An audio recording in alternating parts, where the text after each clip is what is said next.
Hi guys! Welcome back to my YouTube channel. So for today's video, ayan, tuturuan ko kayo kung paano nga ba mag-pin ang ating business location sa Google Maps. So ayan, step by step ko po kayo guys tuturuan.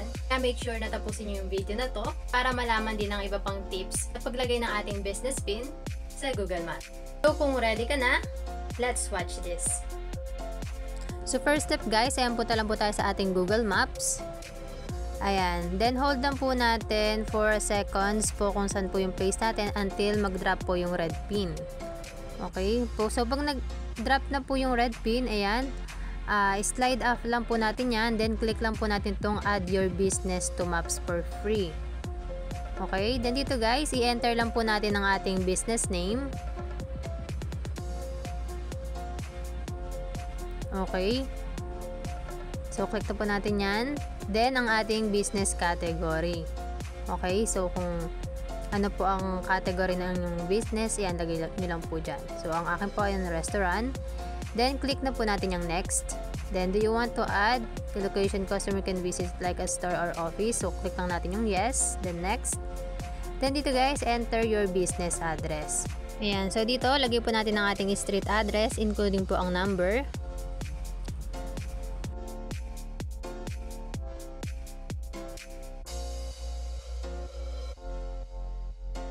Then dito guys sa suburb, yan, lagay po natin ang ating barangay.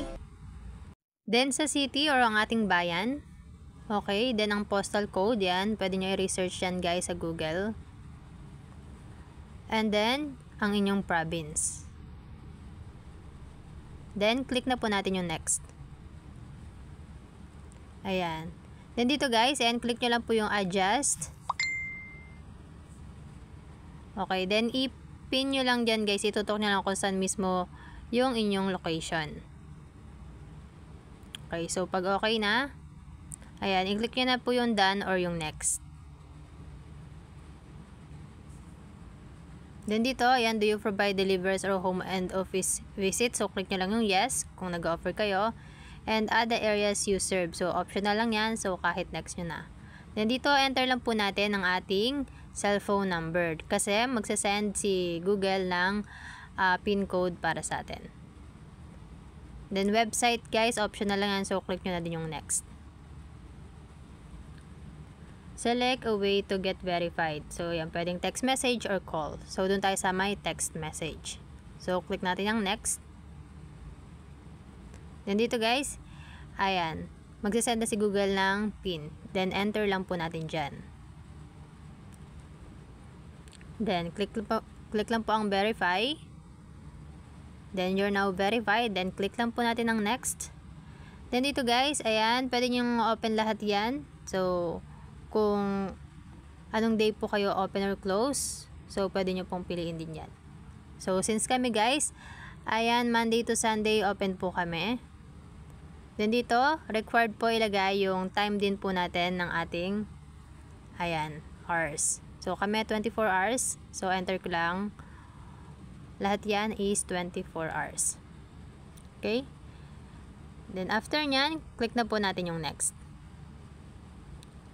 Then, dito, ayan, next lang din po. Then, add dining modes.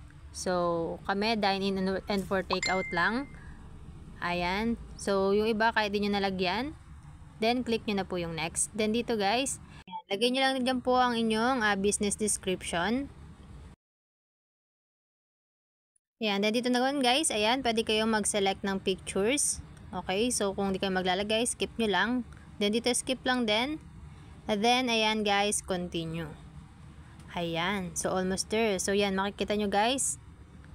Ayan, ang ating business ay nasa Google na. So, wait na lang po tayo ng email from Google na ayan, ready to search na po ang ating business location.